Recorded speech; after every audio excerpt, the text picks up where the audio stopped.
Hi guys! Officially first vlog using that, Insta360.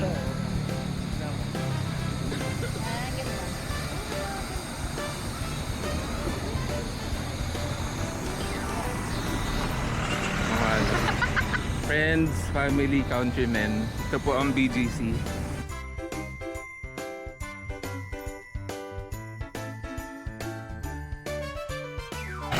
Tumatawid po kami sa Japan.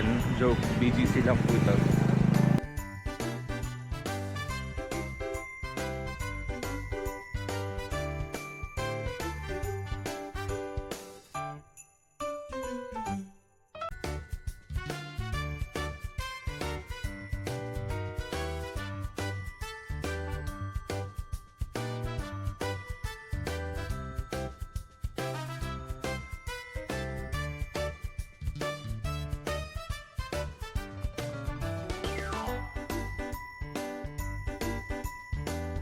Vlogger era po tayo.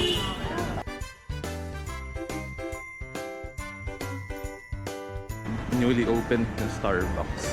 Shangri-La. Ito yung bagong bukas? Mm. Ano to? Starbucks Shangri-La? Mm. Close na. Close. Close na pala.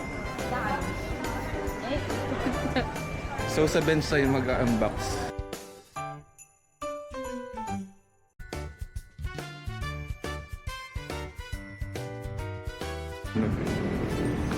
So yun na nga, since sarado na lahat ng Starbucks, maghanap na lang kami ng place na pwede mag-unbox dahil holiday na.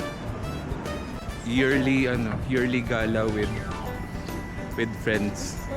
Nakaano yun sa phone mo? Mamaya, ita-transfer. Na-testing ko yung yung stabilization niya. Mukhang maganda naman yung stabilization ng camera. Space sila, di ba? Unlike ng mga lumang Mac, baka kapal kasi yung... Ano ba to? Bezel. Oo, yung Ganun bezel siya. niya. Baka ngayon, kaya nga, kaya... Mag-invest ka Isa dito pang sa po. kapatid. Isa pang tech and back unboxing. na lang siguro. Parang kaya kanina. Happy yarn. Tsaka sir, So, ayun guys, that concludes yung first episode natin ng A Day in My Life. Bale, mahilig lang talaga kami magpunta somewhere every year with my friends and yun, friends turned family. So, that's the first time na ginamit ko tong Insta360 Go na camera. So far, maganda naman yung niya, stabilization, tapos yung mic is okay din. And I find it very useful na pwede mo siyang idikit sa metal surface, madali siya pang vlog. And ayun, I hope you enjoyed and stay tuned for more videos. So, I can't believe I'm saying this, but please like, comment, and subscribe to my YouTube channel. And again, Happy New Year and let's start this 2025 right. Bye!